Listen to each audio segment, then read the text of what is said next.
Titre: Ma femme venait juste d'aller au magasin quand ma fille de 7 ans a chuchoté « On doit partir, tout de suite ». J'ai ri. Pourquoi? Elle a pointé du doigt l'étage, en tremblant. On n'a pas le temps, il faut quitter cette maison maintenant.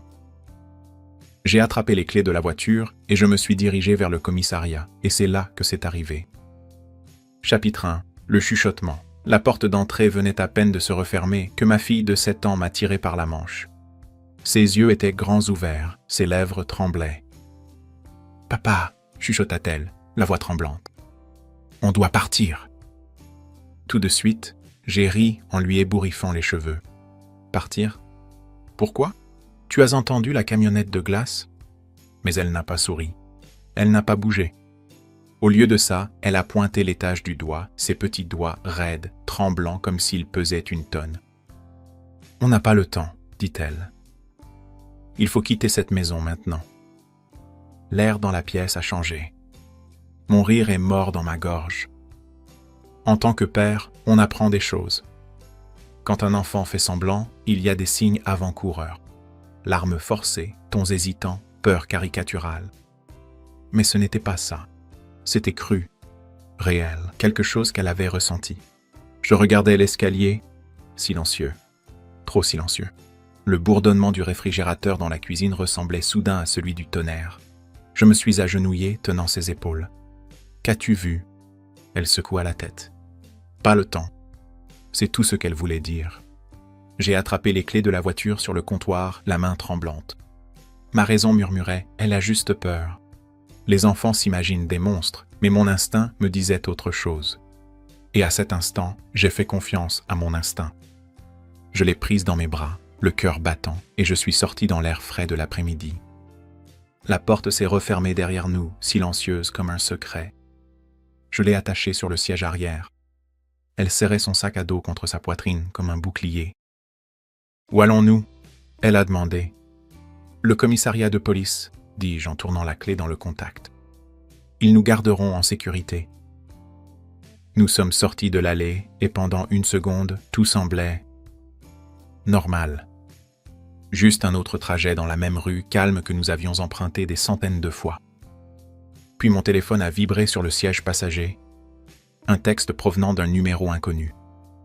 Trop tard. Mon estomac s'est noué. J'ai serré le volant plus fort. Et c'est à ce moment-là que c'est arrivé. Derrière nous, en provenance de la maison, un bruit assourdissant retentit. Une onde de choc a déferlé dans la rue, faisant trembler les vitres des voitures. Ma fille a crié alors que je freinais brusquement. À travers le rétroviseur, je l'ai vue. Notre maison est en proie aux flammes. Une fumée noire s'élève dans le ciel. Elle avait raison. Chapitre 2. Les cendres ne mentent pas. L'explosion résonnait encore dans ma poitrine longtemps après que le feu ait englouti la maison. Les petites mains de ma fille agrippèrent la ceinture de sécurité, les jointures blanchies. Des sirènes hurlaient au loin. Les voisins avaient déjà appelé. En quelques minutes, des camions de pompiers ont dévalé la rue, suivis de voitures de police. Je me suis rangé sur le côté, le cœur battant à tout rompre, les yeux fixés sur la colonne de fumée noire qui s'élevait là où se trouvait autrefois ma maison. Les questions. Un agent s'est précipité à ma fenêtre. « Monsieur ? Étiez-vous à l'intérieur ?»« Non, » balbutiai-je. « Nous venions juste de partir. » Ma fille, elle a dit qu'il fallait que nous... Le policier a froncé les sourcils, les yeux plissés. Elle a dit qu'il fallait partir, j'ai hoché la tête.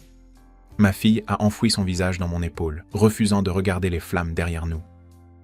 À la tombée de la nuit, le feu était éteint, le squelette de la maison fumait encore. L'enquêteur principal m'a pris à part, le ton grave. « Monsieur Carter, ce n'était pas un accident. Les conduites de gaz sont intactes. Aucun problème de câblage.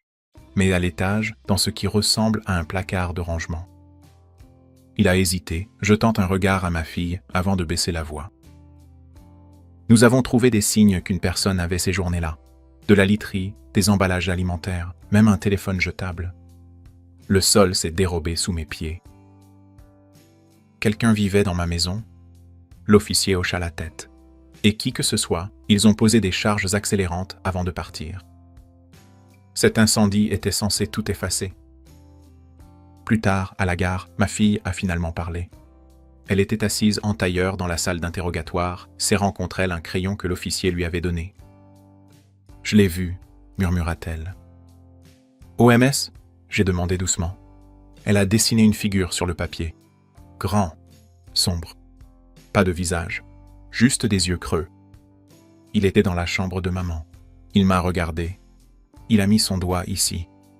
Elle le pressa contre ses lèvres, comme ceci. Puis il est monté à l'étage. Mon sang s'est glacé. Le détective est revenu avec le téléphone jetable qu'ils avaient récupéré des décombres. Il avait grillé dans l'incendie, mais un fil de message était encore lisible sur la carte SIM. Un seul contact. Enregistré sous le nom E. Dernier message envoyé juste 1 heure avant l'explosion.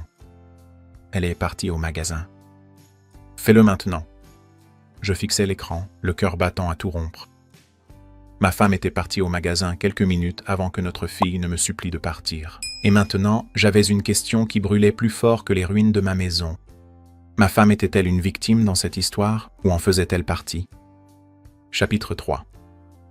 Les failles dans son histoire. Quand ma femme est revenue du magasin, la maison n'était déjà plus qu'une carcasse noircie. Les voisins regardaient, les pompiers remballaient leur matériel et le ruban de la police flottait dans le vent comme des cicatrices jaunes. Elle a couru vers nous, laissant tomber les sacs de course sur le trottoir, le lait se répandant sur le bitume. Ses yeux passaient de moi à notre fille, puis revenaient aux ruines. « Oh mon Dieu, qu'est-ce qui s'est passé ?» pleura-t-elle, la voix brisée. Mais il n'y avait aucun choc dans ses yeux, aucune incrédulité, seulement de la peur, vive et lucide. Cette nuit-là, ils nous ont laissés loger dans une maison sécurisée temporaire, organisée par la police. Ma fille dormait dans la chambre à côté, mais je ne pouvais pas fermer les yeux. Ma femme non plus. Finalement, j'ai demandé « Où es-tu allé exactement aujourd'hui ?» Elle serait dit « Je te l'ai dit, le magasin. » « Quel magasin ?» Son hésitation fut trop longue. Cible. Drôle. Le reçu dans son sac d'épicerie froissée provenait d'un supermarché du coin, pas de Target. Je me suis penché en avant, gardant ma voix calme. Quelqu'un a mis le feu. Les policiers ont trouvé un téléphone jetable à l'étage. Il y avait des messages, des ordres. Quelqu'un savait que tu étais parti quand ça a commencé. Son visage est devenu pâle. Quoi? Tu ne peux pas penser que je... Pourquoi pas? Je l'ai interrompu. Tu es parti depuis quelques minutes. Tu ne nous as même pas prévenus. Notre fille l'a vu, qui qu'il soit, debout dans votre chambre. Ses mains tremblaient alors qu'elle attrapait un verre d'eau. Elle a complètement raté le verre, le renversant. Kevin, s'il te plaît. Ne dis pas des choses comme ça. Tu ne sais pas de quoi tu parles. Mais le tremblement dans sa voix me disait que si. Vers minuit, quand elle pensait que je dormais, je l'ai vue se glisser dans la salle de bain avec son téléphone. Je me suis approché en douce, collant mon oreille à la porte. Sa voix était basse, pressante. Non, il se doute de quelque chose. Je ne peux pas maintenant. Il a la fille avec lui. Reste discret. Je vais trouver une solution. Je me suis figé. La fille. Notre fille. La porte grinça et elle sortit. Elle a tressailli quand elle m'a vu debout dans le couloir sombre. « À qui parlais-tu » j'ai demandé. Sa bouche s'ouvrit, fermée. Puis elle murmura un mot. Le nom du téléphone jetable. Le nom que ma fille avait dessiné sans le savoir dans les ombres. Et maintenant, le nom sur les lèvres de ma femme. Pendant 13 ans, j'ai cru connaître la femme que j'avais épousée. Cette nuit-là, en regardant son visage pâle dans le couloir de la maison sûre d'un inconnu, j'ai réalisé que je ne la connaissais pas du tout. Et quel que soit le jeu auquel elle jouait, il était sur le point de nous entraîner tous sous l'eau. Chapitre 4. Le masque tombe. Le lendemain matin, je ne l'ai pas confronté. Pas directement. Au lieu de cela, j'ai joué le jeu, calmement, vigilant, en attente. Elle se déplaçait dans la maison sécurisée comme un animal piégé, évitant mon regard, collée à son téléphone chaque fois qu'elle pensait que je ne regardais pas. J'avais besoin de réponses, pas de démenti. Vers midi, le détective Ramirez est passé. Il a laissé tomber un dossier sur la table de la cuisine et l'a fait glisser vers moi. Nous avons utilisé la carte SIM de ce graveur. Un seul numéro en entrée et en sortie appartient à une ligne prépayée enregistrée sous une fausse identité. Mais les paiements? Il a tapoté le dossier. Ils ont été effectués avec une carte liée au compte personnel de votre femme. Le monde sembla basculer. Ma femme s'est figée en plein mouvement, le sac de course lui a échappé des mains et est tombé par terre. Des pommes ont roulé sur le carrelage. « C'est impossible, dit-elle rapidement, trop rapidement.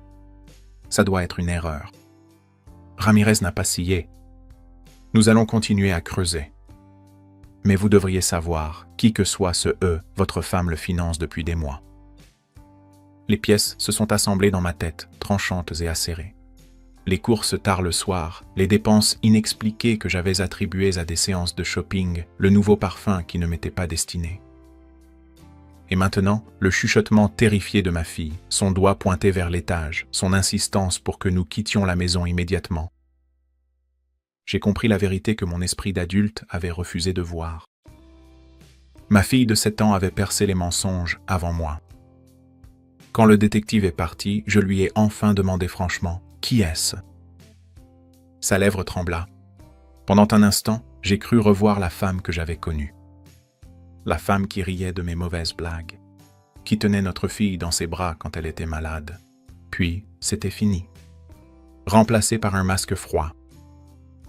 « Tu ne comprends pas, Kevin, » dit-elle, sa voix presque suppliante. « Il avait besoin d'aide. » Je ne faisais que le soutenir jusqu'à ce qu'il se relève. Ce n'est pas ce que tu crois. Mais je savais déjà que c'était exactement ce que je pensais. Plus tard dans la nuit, pendant qu'elle prenait sa douche, j'ai fouillé dans son sac à main. À l'intérieur, caché sous des poudriers et des tickets de caisse, se trouvait un autre téléphone. Élégant, neuf, illuminé de messages non lus. La conversation du haut était avec eux. Le dernier message m'a glacé le sang. « Tu aurais dû laisser le feu finir le travail. » Alors, nous serions libres. Et sa réponse, envoyée juste avant qu'elle ne sorte de la salle de bain plus tôt, « Je vais arranger ça. Fais-moi confiance. » Je suis resté là, dans la pénombre, le téléphone à la main, écoutant l'eau couler derrière la porte fermée. La trahison n'était pas seulement émotionnelle, c'était une question de survie. Ma femme avait conspiré pour nous effacer. Et maintenant, c'était moi qui tenais la preuve qui pouvait l'effacer, elle. Chapitre 5. Le piège.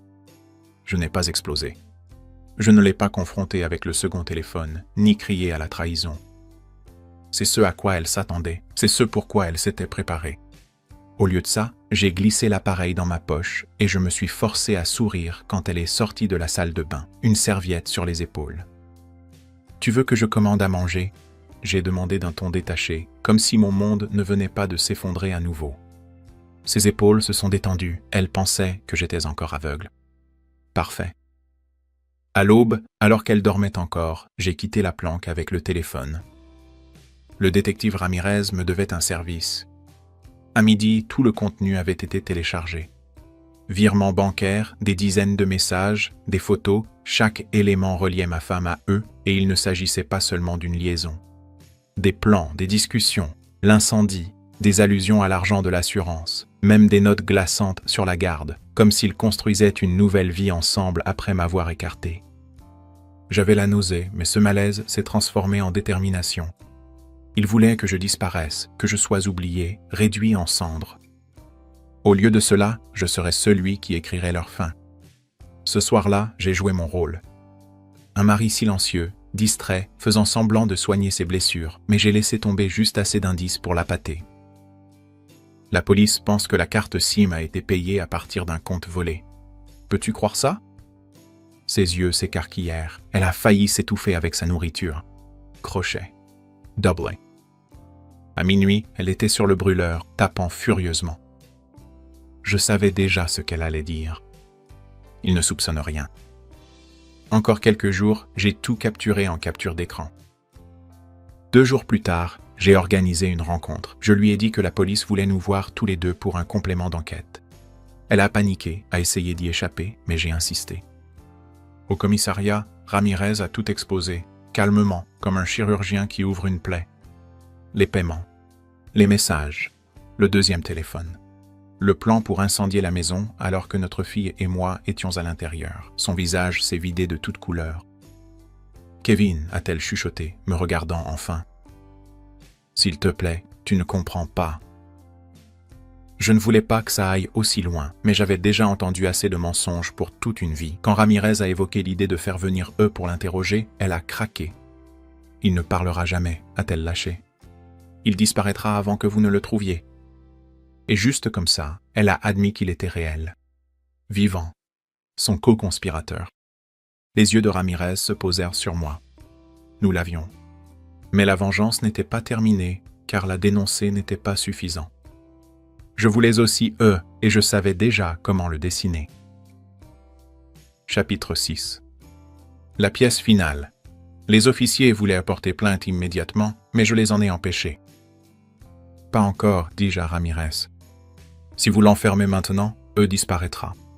Il est déjà une ombre. Nous devons le tirer vers la lumière. » Ramirez m'a étudié pendant un long moment.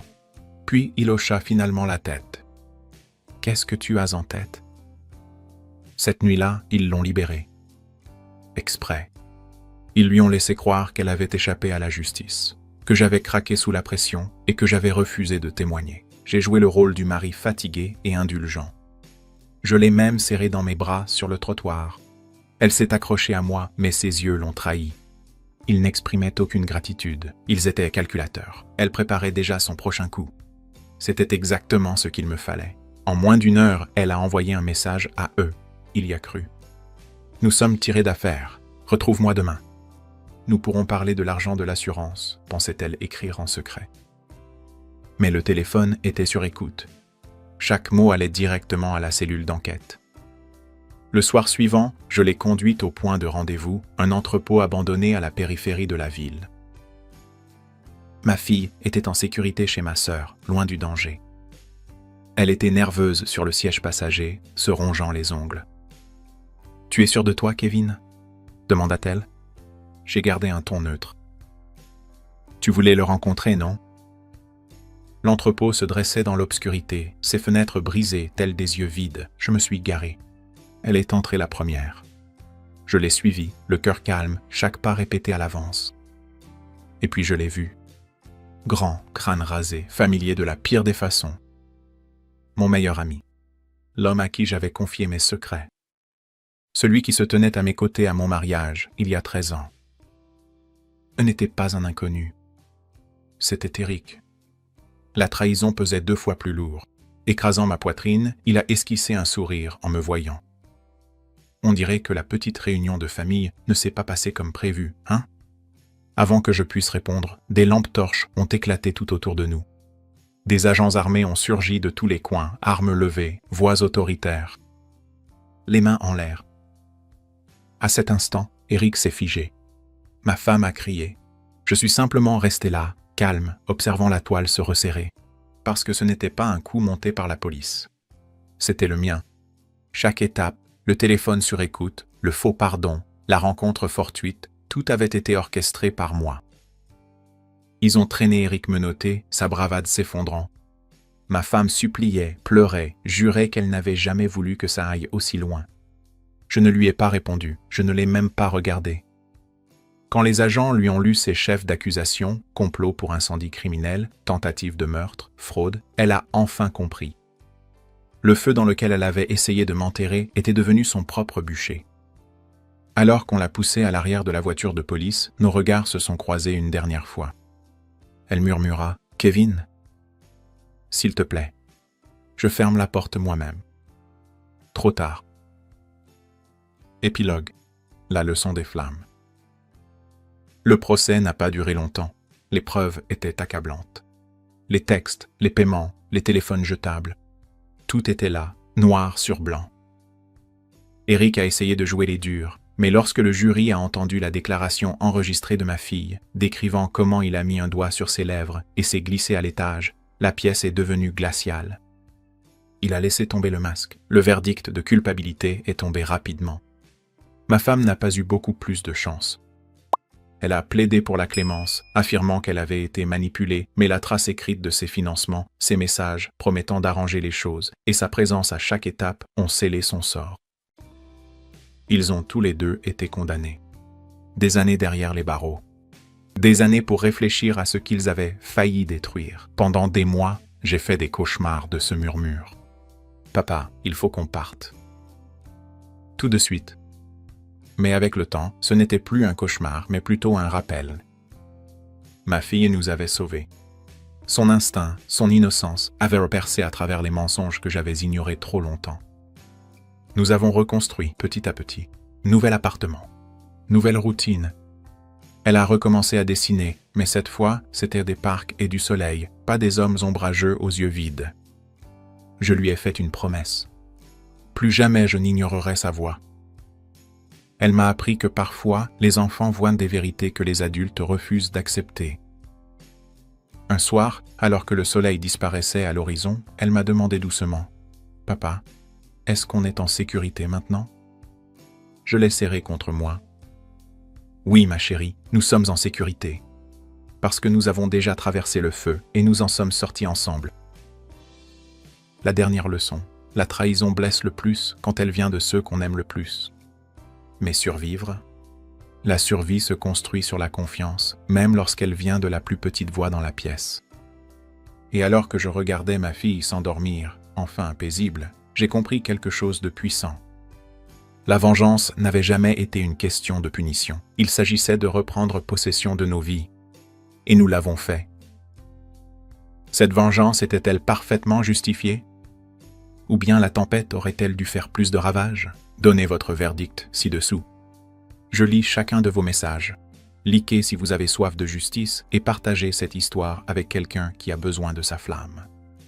Abonnez-vous à Lorenz Story, car ici les trahisons ne dorment pas, elles traquent leurs auteurs.